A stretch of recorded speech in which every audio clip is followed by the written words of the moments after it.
Bonjour, Philippe Dacier, je suis en charge du développement depuis 11 ans du réseau Senior Compagnie dans un premier temps et ensuite des deux réseaux que nous développons dans le cadre du groupe Zephyr. Alors Senior Compagnie, écoutez, c'est une belle histoire puisque comme je vous le disais, Senior Compagnie a été créé il y a 11 ans et en fait on est parti du constat au départ qu'au-delà de la prestation pratico-pratique dont ont besoin des personnes en perte d'autonomie, il y avait aussi une question d'isolement social et qu'il fallait travailler autant sur l'accompagnement des personnes âgées qui perdent leur autonomie que sur les questions purement pratiques auxquelles il faut répondre évidemment.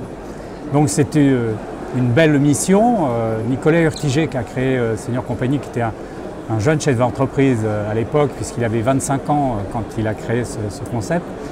Il avait bien étudié ce secteur d'activité et identifier ce besoin plutôt d'accompagner les personnes et d'ailleurs si Senior Compagnie s'appelle Senior Compagnie, c'est parce qu'on est dans la culture de l'accompagnement.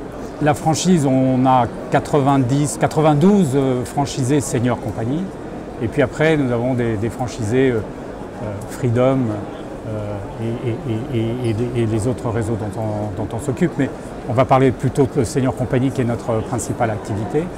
Donc c'est 92 franchisés et en fait notre conception de la franchise, en fait notre conception du métier de franchiseur, en fait, si on devait le résumer en un mot, le métier de franchiseur c'est de avoir la capacité à faire réussir un autre à sa place. Le franchisé. Donc on est là aussi dans cette culture de l'accompagnement dont je vous parlais, puisque au fur et à mesure qu'on s'est développé, on s'est structuré pour apporter de plus en plus d'assistance au réseau. Et on organise évidemment, comme beaucoup de franchiseurs d'ailleurs, mais des commissions sur des sujets que les franchisés choisissent. On organise des colloques où on fait intervenir des sachants dans le domaine de la dépendance. Il y a un vrai esprit de collaboration dans le réseau et on raisonne sur le principe de l'expérience de chacun qui doit profiter à l'ensemble.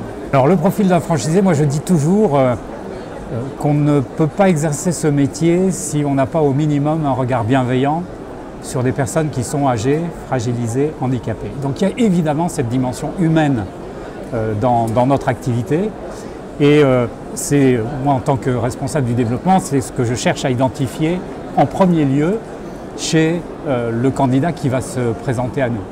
Et puis après évidemment il y a des qualités à avoir en termes, alors on ne parle pas de commerce dans notre activité, d'ailleurs on n'a pas un acte commercial tel qu'on l'entend dans d'autres activités, mais il faut avoir une capacité naturelle à développer un réseau relationnel dans le milieu médico-social. Il y a une approche particulière dans ce métier, hein, comme dans tous les secteurs d'activité. Il y a des comportements à avoir, il y a des arguments à développer, etc. Mais c'est un métier où on demande aux franchisés d'aller à l'extérieur, au contact de prescripteurs. Ces prescripteurs sont des assistantes sociales, des médecins, des responsables de l'action sociale de mairie, des centres de gérontologie, enfin, etc., etc. Je dirais que Senior Compagnie, c'est une très belle aventure parce que, dans le fond, c'est une activité qui a un sens sur le plan humain et social et qu'en même temps, on arrive à en faire une activité économique avec des franchisés qui, dans leur grande majorité, s'épanouissent dans ce qu'ils font. Et donc, pour terminer, je pense que ce qui est important, c'est toujours avoir une petite étincelle dans les yeux quand on parle de son métier. Et je vois beaucoup d'étincelles dans les yeux des franchisés que nous animons. En fait.